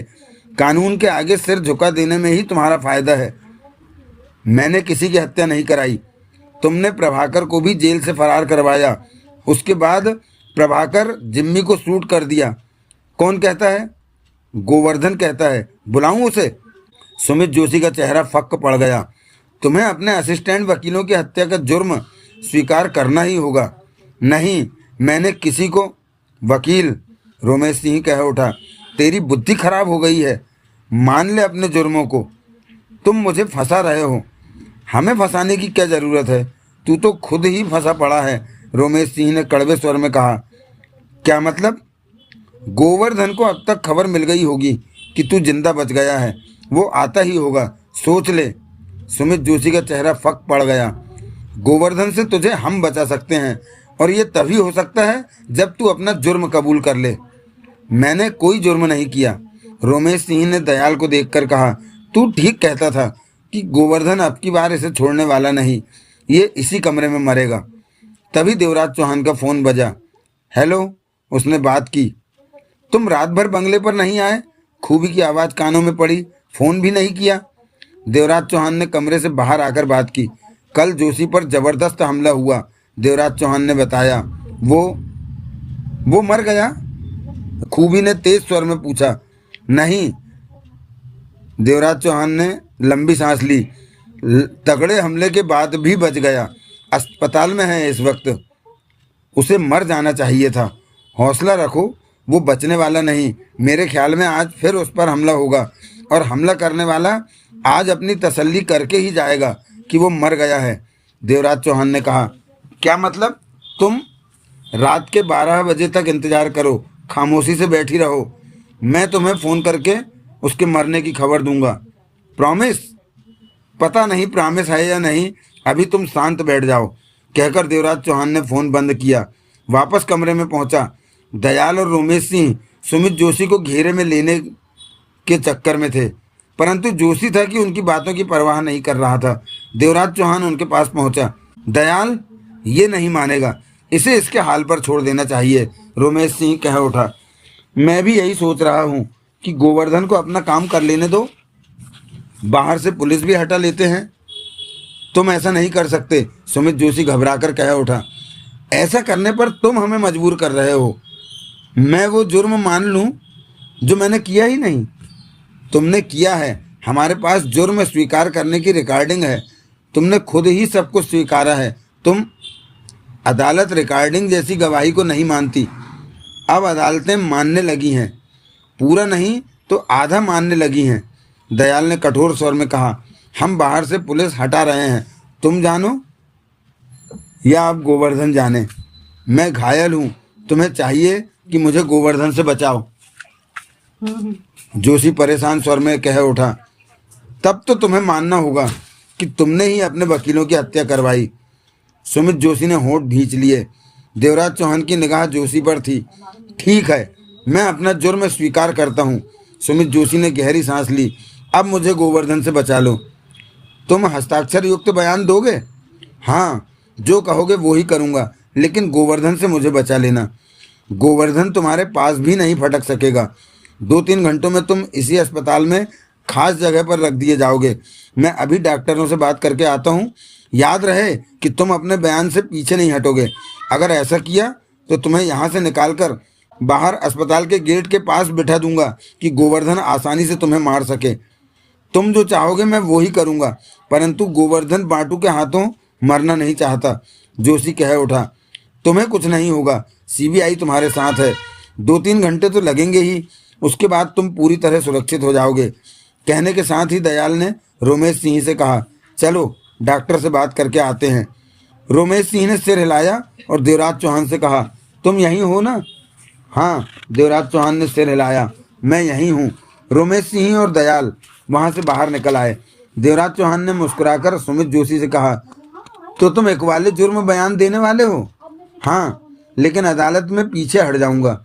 इस वक्त मजबूरी है इनकी बात मानना। मेरा भी यही ख्याल था कि तुम उन्हें उल्लू बना रहे हो। मैं गोवर्धन से बचना चाहता हूँ, वो मुझे मार देगा। जोशी ने धीमे स्वर में कहा। मेरे ख्याल में तुम्हें सच्चे दिल से सीबीआई वालों का दामन थाम लेना चाहिए, तभी तुम बच सकोगे। तो तुम चाहते हो कि तीनों वकीलों की हत्या करवाने का जुर्म कबूल कर लूं? इस तरह तुम्हें सीबीआई वाले बचा लेंगे। वो तो अब भी बचा रहे हैं। अवश्य, परंतु तुम्हारे मन में बेईमानी है। ये बेईमानी तुम्हें ले डूबेगी। तुम मुझे सज्जनता का पाठ मत पढ़ाओ, सुमित जोशी ने चिढ़े स्वर में कहा। जो तुम्हारा मन करे वो ही करो। देवराज चौहान मुस्कुराया। तुम कभी भी सुधरोगे नहीं। अपने आप को देखो, तुम नामी मशहूर डकैती मास्टर हो। पहले खुद को सुधारो।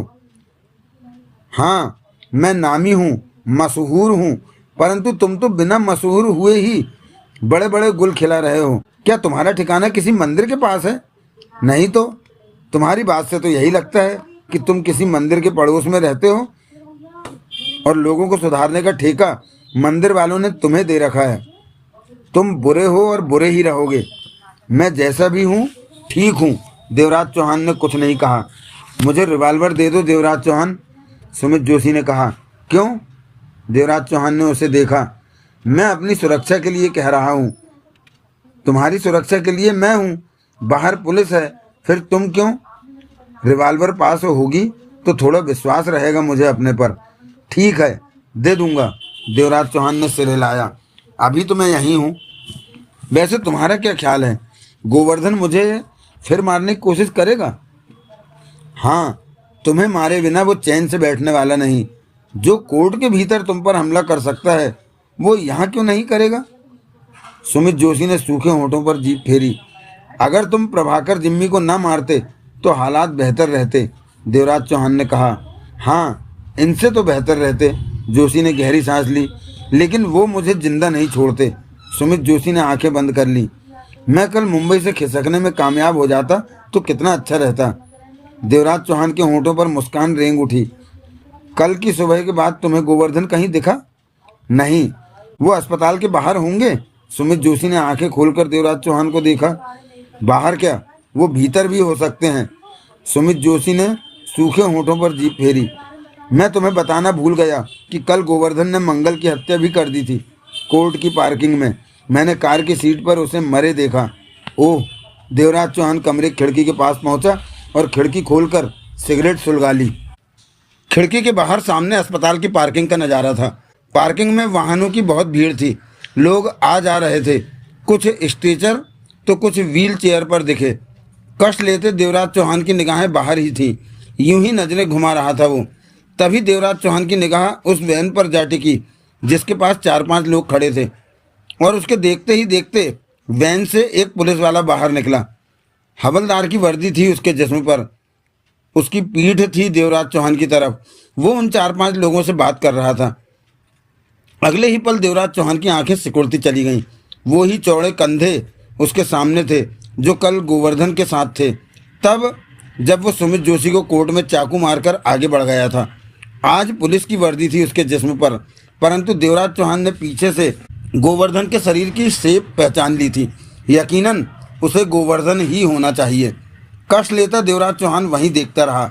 1 मिनट, 2 मिनट, 3 मिनट बाद देवराज चौहान ने उनकी बातचीत खत्म होती देखी। फिर उसने गोवर्धन को पलटकर अस्पताल की तरफ आते देखा। उसके पीछे 4 कदमों पर 3 लोग थे, बाकी के 2 वहीं खड़े रह गए थे। देवराज चौहान के होंठ सिकुड़ गए। गोवर्धन का चेहरा अब उसके सामने था। पहली बार उसने गोवर्धन को देखा था। हवलदार की वर्दी में वो जंच रहा था। कोई नहीं कह सकता था कि वो नकली पुलिस वाला है। देवराज चौहान ने घड़ी में वक्त देखा। दोपहर के 2:30 बज रहे थे। देवराज चौहान समझ नहीं पाया कि हवलदार की वर्दी में गोवर्धन करना क्या चाहता है, परंतु ये स्पष्ट था कि वो यहीं आ रहा था। सुमित जोशी की हत्या करने आ रहा था। देवराज चौहान का दिमाग तेजी से दौड़ रहा था। वो खिड़की से हटा और बाथरूम में प्रवेश कर गया। दरवाज़ा बंद करके उसने रिवॉल्वर निकाली और फिर उसकी मैगजीन बाहर निकाली। मैगजीन में मौजूद सारी गोलियां निकालकर उसने जेब में रखी और खाली मैगजीन वापस रिवॉल्वर में घुसेड़ दी। अब रिवॉल्वर खाली था, गोलियां उसकी जेब में थीं। रिवॉल्वर थामे देवराज चौहान बाथरूम से बाहर निकला और बेड पर लेटे सुमित जोशी के पास पहुंचा। सुमित जोशी ने उसे देखा, मुस्कुराया। देवराज चौहान भी मुस्कुराया। अब तबीयत कैसी है? ठीक है, 1-2 दिन में बेहतर हो जाएगी। तुम सच में शेर हो। कल गोवर्धन के चाकू के वारों के बाद भी बच गए, तो उससे साबित हो गया कि तुम पक्के शेर हो। तुम बहुत अच्छे ढंग से हालातों का मुकाबला कर रहे हो। ऐसे जिगरे वाले इक्का दुक्का लोग ही होते हैं, परंतु खतरा अभी टला नहीं है। ये रिवॉल्वर रखो, इसे हर पल अपने पास रखो ताकि गोवर्धन तुम्हें न मार सके। देवराज चौहान ने उसे रिवॉल्वर दी। सुमित जोशी ने रिवॉल्वर लेकर तकिए के नीचे रख ली। तुम्हें सच में मेरी बहुत चिंता है? जोशी कह उठा। हाँ, बहुत चिंता है। मैं अभी 5 मिनट में आया। देवराज चौहान ने मुस्कुराकर कहा। तुम्हें मेरे पास ही रहना चाहिए। तुम पास ही हूँ, बस 5 मिनट। कहने के साथ ही देवराज चौहान दरवाजे की तरफ बढ़ गया। दरवाज़ा खोलकर देवराज चौहान बाहर निकला। पुलिस वाला दरवाजे के पास ही कुर्सी पर बैठा था। सब ठीक है? देवराज चौहान ने सामान्य स्वर में कहा। ठीक है साहब जी, पुलिस वाला बोला। देवराज चौहान आगे बढ़ गया। गैलरी में और भी कई लोग आ जा रहे थे।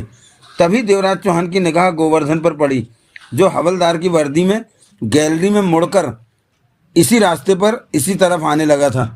उससे 4 कदम पीछे उसके 3 आदमी थे। पास आते गोवर्धन की निगाह देवराज चौहान पर गई, परंतु गोवर्धन उसे नहीं पहचानता था। देवराज चौहान ने लापरवाही भरे अंदाज में अपनी नज़र दूसरी तरफ ही रखी। गोवर्धन और वो एक दूसरे को क्रॉस कर गए। देवराज चौहान ने गहरी सांस ली और सोचा कि जोशी तो गया। तभी गोवर्धन के तीनों आदमियों ने उसे घेर लिया। देवराज चौहान चौंका। यही है, एक ने कहा। चलो, दूसरे ने देवराज चौहान की बाँह पकड़ ली। ये क्या कर रहे? देवराज चौहान ने कहना चाहा। तभी तीसरे ने छिपे अंदाज में देवराज चौहान की कमर से रिवॉल्वर लगा दी। देवराज चौहान ने रिवॉल्वर लगाने वाले को देखा। चुपचाप चल, वरना यहीं गोली मार देंगे, वो धीमे स्वर में गुर्राया। कौन हो तुम लोग? अभी पता चल जाएगा, चल।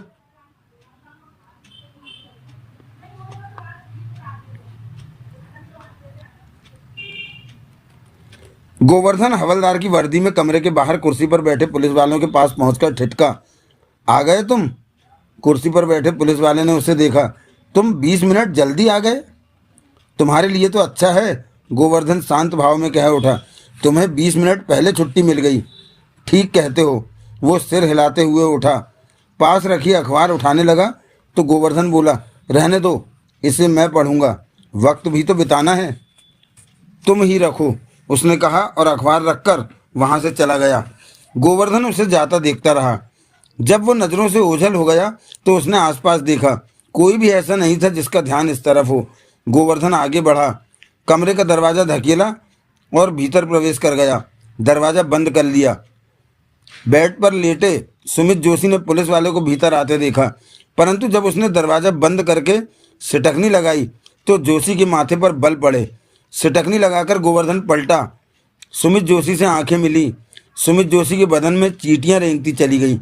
गोवर्धन! सुमित जोशी के मस्तिष्क में बड़ा सा धमाका हुआ। अगले ही पल बिजली किसी गति से उसने तकिए के नीचे से रिवाल्वर निकाली और उस पर तान दी। गोवर्धन ठगा सा खड़ा रह गया। चेहरे पर से कई रंग आकर गुजर गए। साले कुत्ते! सुमित जोशी घबराहट में चीख उठा। अब तू मरेगा, कहने के साथ ही उसने ट्रिगर दबाया। क्लिक! मध्यम सी आवाज़ उभरी। कोई गोली नहीं चली। गोवर्धन के चेहरे पर अजीब से भाव आए, जबकि सुमित जोशी ने सकपकाकर रिवाल्वर को देखा, फिर एक साथ कई बार ट्रिगर दबाया। गोली कहाँ से चलती? वो सब तो देवराज चौहान की जेब में थी। जोशी का चेहरा पीला पड़ता चला गया। आंखों के सामने देवराज चौहान का चेहरा उभरा। मस्तिष्क में यही बड़ा सा सवाल था कि देवराज चौहान ने उसे खाली रिवाल्वर क्यों दी। एकाएक गोवर्धन मुस्कुराया और खतरनाक अंदाज में पास पहुंचकर उसके हाथ से रिवाल्वर ली और उसे पास ही में बेड पर रख दिया। बहसी भाव थे उसकी आंखों में। जोशी की आंखों में मौत का खौफ नाचने लगा था। मैंने तो सोचा भी नहीं था, गोवर्धन दरिंदगी भरी मुस्कान के साथ कह उठा। ख्याल भी नहीं आया था मुझे कि इस हाल में बिस्तर पर पड़े वकील के पास रिवाल्वर भी हो सकती है। तूने तो मुझे डरा ही दिया था। सच कहूँ तो आज पहली बार मैंने मौत को अपने करीब महसूस किया। ये तो अच्छा रहा कि तेरे रिवाल्वर में गोली नहीं थी, लेकिन भविष्य में सतर्क रहूँगा। कब्र से भी किसी को निकालने जाऊँगा तो ये नहीं भूलूंगा कि उसके पास रिवाल्वर हो सकती है। सुमित जोशी का चेहरा पीला पड़ चुका था। वो तेरा बॉडीगार्ड कहाँ है जो हर वक्त तेरे साथ चिपका रहता है? गोवर्धन ने कमरे में नजरें दौड़ाई। बाथरूम का दरवाज़ा खुला दिखा तो उसकी तरफ बढ़ता कह उठा, तुम अपनी जगह से मत हिलना, हमने कई बातें करनी हैं अभी। सुमित जोशी की तो जान निकली पड़ी थी। गोवर्धन को सामने पाकर उसे अपनी मौत दिखाई दे रही थी। गोवर्धन की आवाज़ कानों में पिघले शीशे की तरह पड़ रही थी। गोवर्धन बाथरूम में झांककर पास आ पहुंचा। सुमित जोशी के गले में भय की वजह से बड़ा सा कांटा आ ठहरा था। गोवर्धन उसे देखकर मुस्कुराया और कमीज के भीतर हाथ डालकर पैंट में फंसी रिवाल्वर निकाली। फिर पैंट की जेब से छोटा सा गोल सा साइलेंसर निकाला और उसे रिवाल्वर की नाल पर चढ़ाने लगा। मुझे मत मारो, मैं खौफ से जोशी अपने शब्द भी पूरे नहीं कर पाया। वकील! गोवर्धन की आवाज़ में मौत से भरी ठंडक थी। तेरे से बातें करने के लिए मेरे पास वक्त ही वक्त है। ये तो तू जानता ही है कि मैं तेरे को मारने आया हूँ। तेरे को मारे बिना मैं जाने वाला नहीं। दरवाज़ा भीतर से बंद है। तेरे को बचाने कोई नहीं आ सकता। अब बात तेरे और मेरे बीच है। रिवाल्वर की नाल पर साइलेंसर चढ़ चुका था। उसने नाल को उसकी कनपट्टी पर रखा और वैसी स्वर में बोला, चल बातें करते हैं। ये बता कि मरते वक्त प्रभाकर और जिम्मी तड़पे थे? जोशी के होंठ हिले मगर आवाज़ नहीं निकली। बता वो कितने तड़पे थे? बहुत दर्द हुआ होगा उन्हें। जोशी की आवाज़ जाने कहाँ गायब हो गई थी। नहीं बात करेगा? गोवर्धन ठंडे स्वर में बोला। नाराज़ लगता है मेरे से। जब तू प्रभाकर और जिम्मी को मार रहा था तो क्या सोच रहा था कि किसी को पता नहीं चलेगा कि तूने मारा है उन्हें? क्यों, यही बात है ना? मुझे छोड़ दो। सुमित जोशी के होंठों से खरखराता स्वर निकला। मैं तेरे को मुक्ति दिलाने ही आया हूँ। भगवान ने मुझसे कहा कि मेरा बच्चा बहुत तकलीफ में है। उसके पेट में मैंने चाकू मारे परंतु वो मरा नहीं। उसे दर्द हो रहा है। जाकर उसे बिल्कुल शांत कर दूं। तो उसका आदेश मानकर मैं आ गया। जोशी के होंठ कांपे। तभी गोवर्धन ने ट्रिगर दबा दिया। पिट!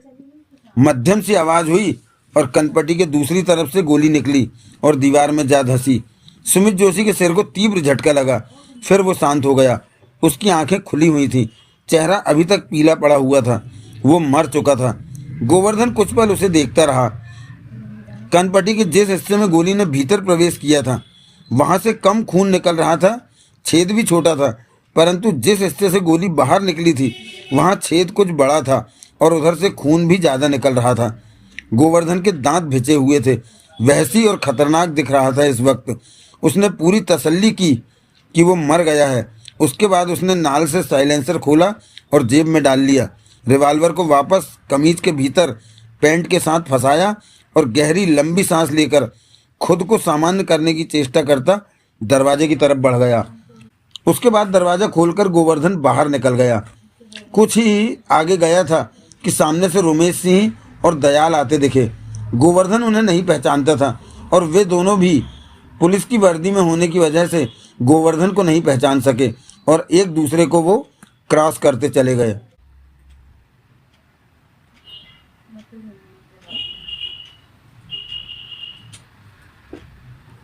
रोमेश सिंह और दयाल ने कमरे में प्रवेश किया। डॉक्टर से बात कर आए हैं। रोमेश सिंह जोशी के बेड की तरफ बढ़ता कह उठा, तेरे को ऐसा बढ़िया कमरा दे दिया जाएगा जहाँ तक कि कोई नहीं पहुँच सकता। वहाँ पर पुलिस का तगड़ा पहरा होगा और आज ही तेरे बयान। रोमेश सिंह के शब्द होठों में ही रह गए। ये क्या? दयाल चौंका। ये तो मरा पड़ा है। गोली मारी है कनपटी पर। रोमेश सिंह हड़बड़ाया सा था। हे भगवान, ये नहीं होना चाहिए। हम कितनी मेहनत कर रहे थे इसे कानून के फंदे में लाने के लिए। रोमेश सिंह कमरे में नजरें दौड़ाता कह उठा, देवराज चौहान कहाँ गया? वो भाग गया लगता है। दयाल बाथरूम की तरफ बढ़ता बोला, उसी ने वकील को मार दिया। उसने अपना बदला पूरा कर लिया क्योंकि वकील पुलिस के हाथों देवराज चौहान की जान लेना चाहता था। बाथरूम में झांक कर दयाल पलटा, वो यहाँ नहीं है। बहुत गलत किया देवराज चौहान ने, हमें धोखा। ये खिड़की किसने खोली? रोमेश सिंह खिड़की की तरफ जाता कह उठा, देवराज चौहान वकील को मारकर भाग। दयाल, रोमेश शर्मा के होठों से निकला, वो देख देवराज चौहान, गोवर्धन भी है। किधर? दयाल खिड़की पर पहुंचा। कारों की अगली कतार में सफ़ेद वैन के पास गोवर्धन पुलिस वाले की वर्दी में है। पास में 5 लोग और देवराज चौहान है। ओह, मुझे याद आया, जब हम इस कमरे की तरफ आ रहे थे तो तब पुलिस की वर्दी पहने कोई हमारे पास से निकला था। वो गोवर्धन ही होगा। तब वो वकील को शूट करके वापस जा रहा होगा। रोमेश सिंह होंठ भींच कर कह उठा, हाँ, एक पुलिस वाला पास से निकला तो था, लेकिन देवराज चौहान को? पहले गोवर्धन ने अपने आदमी भेजे होंगे, वो देवराज चौहान को पकड़ कर ले गए होंगे। उसके बाद पुलिस के कपड़ों में गोवर्धन आया और वकील को गोली मारकर चला गया। ये ही हुआ होगा। लेकिन अब देवराज चौहान के साथ वो लोग क्या कर रहे हैं? देवराज चौहान खतरे में है। रोमेश सिंह तेज स्वर में कह उठा, वकील ने जब प्रभाकर को जिम्मी को मारा था तो देवराज चौहान वहीं था। गोवर्धन सोच रहा होगा कि देवराज चौहान भी उन हत्याओं में शामिल है। ओह, आओ हम। रोमेश सिंह ने तेजी से कहते हुए खिड़की से हटना चाहा। रुको। दयाल ने गंभीर निगाहों से उसे देखा। कहाँ जा रहे हो? वहाँ बाहर। क्यों? रोमेश सिंह टकटकी बांधे दयाल को देखने लगा। दयाल सिर हिलाकर गंभीर स्वर में कह उठा, हमें क्या? देवराज चौहान और गोवर्धन के बीच क्या होता है? हम बीच में दखल क्यों दें? रोमेश सिंह ने गहरी सांस ली। हमें वकील से मतलब था, तभी हम देवराज चौहान से मतलब रखे हुए थे। वकील खत्म हो गया, हमारे लिए ये मामला भी खत्म हो गया। दूसरे के फटे में हम अपनी टांग क्यों अड़ाएं? वो देवराज चौहान है तो वो गोवर्धन है। दोनों ही एक से बढ़कर एक हैं। किसी के साथ कुछ भी हो, हमें दखल नहीं देना चाहिए। हमारे परिवार हैं, बच्चे हैं, इनको क्या फर्क पड़ेगा कि ये हमें मार दें? तू ठीक कहता है दयाल। रोमेश सिंह बात को समझा। दोनों की निगाह बाहर थी, पार्किंग में उन पर ही थी। चल जरा बाहर चलें, रोमेश सिंह ने कहा। फिर तू? हम बीच में दखल नहीं देंगे, यूं ही दूर रहकर देखेंगे। आ। रोमेश सिंह दयाल की बाँह पकड़कर दरवाजे की तरफ बढ़ा। दयाल ने सुमित जोशी की लाश पर निगाह मारी। वकील की मौत की खबर हमें अपने अफसरों को दे देंगे, पहले बाहर तो देखें कि वहाँ क्या होने वाला है।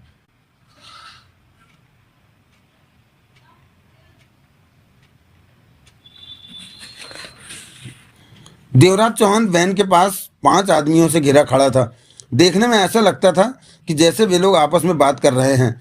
उन्होंने देवराज चौहान से कह दिया कि खामोशी से खड़े रहो, गोवर्धन साहब उससे बात करेंगे। देवराज चौहान जानता था कि ये शोर शराबा करने का वक्त नहीं है। ये 5 हैं, पांचों हथियार बंद हैं, उसे किसी भी हाल में यहाँ से जाने नहीं देंगे। अभी कुछ भी करना बेवकूफ़ी होगी। देवराज चौहान खड़ा रहा और जोशी के बारे में सोचने लगा कि जब उसे पता चला होगा कि खाली रिवाल्वर उसके पास है तो उसकी क्या हालत हुई होगी। 10 मिनट में ही हवलदार की वर्दी में गोवर्धन वहां आ पहुंचा। गोवर्धन का चेहरा शांत और आंखों में कठोरता थी। उसने देवराज चौहान को घूरा। बाकी 5 एक एक कदम पीछे हट गए थे। देवराज चौहान के चेहरे पर किसी तरह का भाव नहीं था। तो तुम हो वकील के बॉडीगार्ड? गोवर्धन शब्दों को चबाकर बोला। मेरे ख्याल में वो काम मैं पहले कर रहा था, अब नहीं, देवराज चौहान ने कहा। अब क्यों नहीं? क्योंकि अब तू उसे मार आया है। तेरे को कैसे पता? मैं जानता था तू पुलिस की वर्दी में सुमित जोशी को मारने आ रहा है।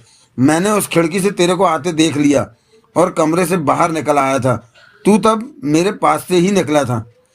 तो तू वकील को मरने छोड़ आया? अपनी ड्यूटी पूरी तरह नहीं निभाई। वो इसी लायक था। क्यों? वो मुझे पुलिस के हाथों मरवा देना चाहता था। क्यों? रहने दे, क्या करेगा सुनकर। देवराज चौहान शांत भाव से मुस्कुराया। देवराज चौहान को देखते गोवर्धन की आंखें सिकुड़ी। तेरे को मेरे से डरना चाहिए। क्यों? क्योंकि मैं गोवर्धन हूँ, जानता है ना तू। फिर तो तेरे को भी मेरे से डरना चाहिए। देवराज चौहान ने उसकी आंखों में झांका। क्यों? क्योंकि मैं देवराज चौहान हूँ। कौन देवराज चौहान? मैं नहीं जानता तुझे। डकैती मास्टर देवराज चौहान का नाम नहीं सुना कभी? गोवर्धन चौंका। तू वो वाला देवराज चौहान है? उसके होठों से निकला। हाँ, वो ही वाला। गोवर्धन के दांत भिज गए। भाड़ में जा, गोवर्धन गुर्राया। तू जो भी हो, मरने वाला है तू। तूने प्रभाकर और जिम्मी को वकील के साथ मिलकर मारा है। मैंने नहीं मारा। मुझे तो तब पता भी नहीं था कि सुमित जोशी क्या करने का इरादा रखता है। बकवास मत कर तू। मैं सही कह रहा हूँ, मैं तेरी बातों में नहीं आने वाला। तूने मंगल को मारा? ड्राइवर को? हाँ, वो। तो मंगल से पूछता कि मैं प्रभाकर जिम्मी को मारने में साथ था या नहीं। गोवर्धन देवराज चौहान को घूरने लगा। देवराज चौहान ने सिगरेट सुलगाई, इधर उधर देखा। तभी उसे दयाल देखा, जो कि 20 कदम दूर कार से टेक लगाए जेब में हाथ डाले खड़ा था। देवराज चौहान के होठ सिकुड़े। उसने रोमेश सिंह की तलाश में नजरें घुमाई तो वो दूसरी तरफ खड़ा दिखा। उसका हाथ भी जेब में था। दोनों की नजरें इधर ही थी। देवराज चौहान ने गोवर्धन को देखकर कहा, जोशी की रिवाल्वर की गोलियां मेरी जेब में हैं। कहकर देवराज चौहान ने जेब में हाथ डाला और गोलियां उसके हाथ में रख दी। मैं रिवाल्वर खाली करके उसे देकर आया था। ये बात उसे नहीं पता थी। गोवर्धन के चेहरे पर अजीब से भाव उभरे। उसने तुम पर गोली चलाई या नहीं? चलाई, गोवर्धन के होठों से निकला। फिर तो तू मेरी वजह से बच गया। अगर मैं रिवाल्वर खाली न करता तो इन्हीं में से किसी गोली ने तेरी जान ले लेनी थी और जोशी अभी तक जिंदा होता। परंतु मेरी वजह से इस बार उसकी किस्मत ने साथ नहीं दिया उसका। तूने ऐसा क्यों किया? क्योंकि वो मुझे पुलिस के हाथों मरवा देना चाहता था। मैं उसकी जान बचाता फिर रहा था और वो मेरी हत्या करवाने के फेर में था। उसका कसूर नहीं था। उसकी आदतें ही ऐसी थी कि कोई उसका कितना भी कर ले, वो किसी का एहसान नहीं मानता था और उसी को नुकसान पहुंचा देता था। मेरे साथ भी उसने ऐसा ही किया। मुझे इन बातों से कोई मतलब नहीं। तूने प्रभाकर और जिम्मी को नहीं मारा, देवराज चौहान ने कठोर स्वर में कहा। ये बात बार बार मत कह। नहीं मारा? बिल्कुल नहीं। मुझे तो तब पता भी नहीं था कि वो मरने वाले हैं। गोवर्धन होंठ भींचे देवराज चौहान को घूरने लगा। और तू अपने आदमियों के दम पर चौड़ा हो रहा है तो चौड़ा होना छोड़ दे। यहाँ मेरे आदमी भी फैले हैं, देवराज चौहान बोला। तेरे आदमी? साले झूठ बोलता है। गोवर्धन गुर्रा उठा। वो देख, देवराज चौहान ने दयाल की तरफ सिर घुमाया। नीली चेक शर्ट में वो मेरा ही आदमी खड़ा है, इधर ही देख रहा है और हाथ उसका जेब में है। वो इस इंतजार में है कि तुम मुझे कुछ करना चाहो तो वो तुम्हें पहले ही गोली मार दें। उधर देख, बाईं तरफ। देवराज चौहान ने दूसरी तरफ सिर घुमाया। सफ़ेद कमीज पहने खड़ा है वो, हाथ जेब में, नजरें इधर। उसके बारे में ये बात खास तौर से कही जाती है कि आसमान में उड़ती चिड़िया का निशाना लगाना उसके लिए मामूली बात है। 2 लोग और भी हैं, कुल 4 हैं, और वह हर तरह के हालातों के लिए तैयार खड़े हैं। गोवर्धन कुछ ढीला पड़ा, परंतु चेहरे पर कठोरता ही रही। तू सच कहता है कि प्रभाकर जिम्मी की मौत में तेरा हाथ नहीं था? वो गुर्राया। हाथ तो क्या, सोच भी नहीं थी। अगर मुझे कभी पता चला कि तू भी, तब मुझे ढूंढकर गोली से उड़ा देना, देवराज चौहान ने शांत स्वर में कहा। गोवर्धन के होठों से गुर्राहट निकली, फिर पलटते हुए अपने आदमियों से बोला, चलो। देवराज चौहान वहीं खड़ा रहा। देखते ही देखते गोवर्धन और उसके आदमी वैन में बैठे और वैन चली गई। देवराज चौहान ने दयाल और रोमेश सिंह को देखा। वो दोनों धीरे धीरे देवराज चौहान के करीब आने लगे। देवराज चौहान ने कष्ट लिया। वे पास आ पहुंचे थे। देवराज चौहान को घूर रहे थे। क्या हुआ? देवराज चौहान मुस्कुराकर बोला। जैसे तेरे को पता नहीं, दयाल तीखे स्वर में बोला। गोवर्धन ने मारा जोशी को, तब मैं वहां नहीं था। उसके आदमी मुझे पकड़कर यहाँ ले आए थे। तेरे को पता था कि वकील हमारे लिए जरूरी है। उसे बचाता, हम तेरे भरोसे। तो उसे बचाने में मुझे कोई दिलचस्पी नहीं थी। इसका जवाब तुम लोग जानते ही हो कि क्यों नहीं थी। तुमने जगमोहन को तो मुफ्त में आज़ाद करा लिया। मुफ्त में क्यों? सुमित जोशी का इकबालिया बयान तुम लोगों ने रिकॉर्ड किया है, उसे भूल गए? उसका क्या फ़ायदा? वकील तो मारा गया। ये बात भी मैंने तुम्हें पहले ही कह दी थी कि कोई फ़ायदा नहीं होगा, उसे कोई ना कोई मार देगा। वो ही हो गया। जो भी हुआ गलत हुआ। मैं कब कहता हूँ कि ठीक हुआ, परंतु ये तो होना ही था। देवराज चौहान मुस्कुराया। रोमेश सिंह और दयाल ने एक दूसरे को देखा। मैंने तुम दोनों से कहा था कि तुम लोगों की इजाज़त लेकर ही जाऊंगा। अब जाऊं क्या? जा भाई, जान छोड़। रोमेश सिंह नाराजगी से बोला। तेरा कोई फायदा नहीं हुआ। फायदा तब होता जब तू गोवर्धन के हाथों वकील को बचा लेता, और ऐसा तू करना नहीं चाहता था। ठीक समझे। नमस्कार। देवराज चौहान ने दोनों हाथ जोड़कर कहा और पलटकर आगे बढ़ गया। मन ही मन सोच रहा था कि अजीब से झंझट से उसने मुक्ति पा ली है। कुछ आगे जाकर पीछे देखा कि कहीं रोमेश सिंह या दलाल उसके पीछे तो नहीं है, परंतु उन दोनों को उसने अस्पताल में प्रवेश करते देखा। देवराज चौहान ने सड़क पर जाती टैक्सी पकड़ ली और उसे बताया कि कहाँ जाना है। फिर फ़ोन निकालकर जगमोहन के नंबर मिलाए। तुरंत ही उधर फ़ोन बजने लगा। हेलो। जगमोहन की आवाज़ कानों में पड़ी। शुक्र है। देवराज चौहान की आवाज़ कानों में पड़ी। काम हो गया? जगमोहन ने उधर से चैन लेने वाले स्वर में कहा। तुम कहाँ हो? होटल में। और तुम? टैक्सी में, बंगले की तरफ जा रहा हूँ। तुम भी आ जाओ। ये देख लेना कि कोई पीछे ना हो। सब ठीक है, कोई पीछे नहीं है, मैं तसल्ली कर चुका हूँ। पहुँचता हूँ बंगले पर, उधर से जगमोहन ने कहा। देवराज चौहान ने अगला फ़ोन खूबी को किया। क्या है? खूबी तीखे स्वर में बोली। तुम्हारा काम हो गया है। क्या? खूबी का हक्का बक्का स्वर कानों में पड़ा। वो मर गया? हाँ, सुमित जोशी को गोवर्धन ने करीब घंटा भर पहले मारा है। तुमने देखी उसकी लाश? उसे मरे हुए देखा? देखा ही समझो। चिंता मत करो, वो फिर से जिंदा नहीं होने वाला। ओह सुरेंद्रपाल, तुम ग्रेट हो। तुम जोशी को मैंने नहीं, गोवर्धन नाम के आदमी ने मारा है। तुम? किसी ने भी मारा हो। मैं खुश हो गई। खबर तो तुमने सुनाई मुझे, इसलिए मेरे लिए तो नंबर 1 तुम ही हो। मैं तुम्हें ट्रीट दूंगी, पार्टी करेंगे, गोवा चलेंगे, तुम्हें 1 करोड़ रुपया भी दूंगी। तुम्हें वकील के बच्चों का हक मत मारना, बराबर का 3रा हिस्सा लेना, शराफत से चलना। पक्का? बुरी नहीं हूँ मैं, फिक्र मत करो। मैं समझती हूँ वो बच्चे हैं, उन्हें पूरी ज़िंदगी बितानी है। अब फ़ोन बंद करता हूँ मैं। बंद? लेकिन तुम कब देवराज चौहान ने फ़ोन बंद कर दिया। उसके बाद देवराज चौहान ने जूही को फ़ोन किया। हेलो। जूही की खनकती आवाज़ कानों में पड़ी। मैं सुरेंद्रपाल। ओह सुरेंद्रपाल, जूही फ़ोन पर चीखी। तुम कैसे हो? मैं अच्छा हूँ। तुम? मैं ब्यूटी पार्लर खोल रही हूँ। Beauty parlour? हाँ, जिससे मेरी शादी होने वाली है, उसने आज ही एक जगह खरीदी है। सारा पैसा वो लगा रहा है। मज़ा आ गया। मेरा पार्लर होगा। तुम्हें सुनकर खुशी हुई? बहुत। देवराज चौहान के होठों पर मुस्कान थी। तुम सर से कह देना कि मैंने तुम्हें ये कहने के लिए फ़ोन किया है कि ऑफिस हमेशा के लिए बंद हो गया है। देवराज चौहान बोला। कोई परवाह नहीं, लेकिन ऐसा हुआ क्यों? जोशी को किसी ने मार दिया। ओह, कब? जूही के गहरी सांस लेने की आवाज़ आई। आज ही, घंटा भर पहले। ओह, सुनकर दुख हुआ। छोड़ो, रोज जाने कितने लोग मरते हैं। तुम ये बताओ कि आज शाम को क्या कर रहे हो? क्यों? मेरी सहेली का फ्लैट खाली। देवराज चौहान ने फ़ोन बंद कर दिया, जेब में रखा और बाहर देखने लगा। अब चेहरे पर कोई तनाव नहीं था। दुनियादारी की अजीब सी घेरेबंदी से बाहर निकल आया था। इसमें कोई शक नहीं कि जोशी कमाल का इंसान था, परंतु वो किसी का सगा नहीं बन सका। इसी वजह से मारा गया, वरना वो शायद अब भी जिंदा होता। समाप्त। तो दोस्तों, आज यह उपन्यास समाप्त हो चुका है।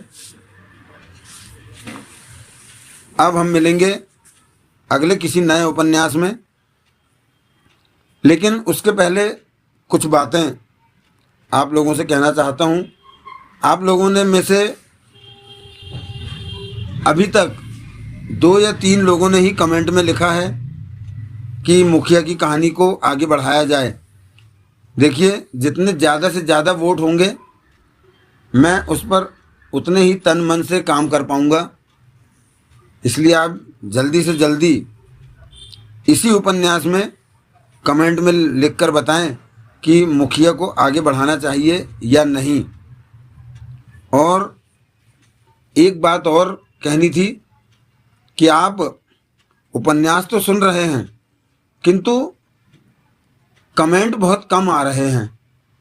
इसलिए ज़्यादा से ज़्यादा कमेंट करेंगे तो मुझे बल मिलेगा, हौसला मिलेगा, तो मैं और अच्छे से आप लोगों की सेवा कर पाऊँगा। मिलते हैं किसी अन्य नए उपन्यास में। तब तक के लिए थैंक यू, धन्यवाद, शुक्रिया। जय हिंद, जय भारत, वंदे मातरम। और हाँ, अपना ख्याल रखिएगा।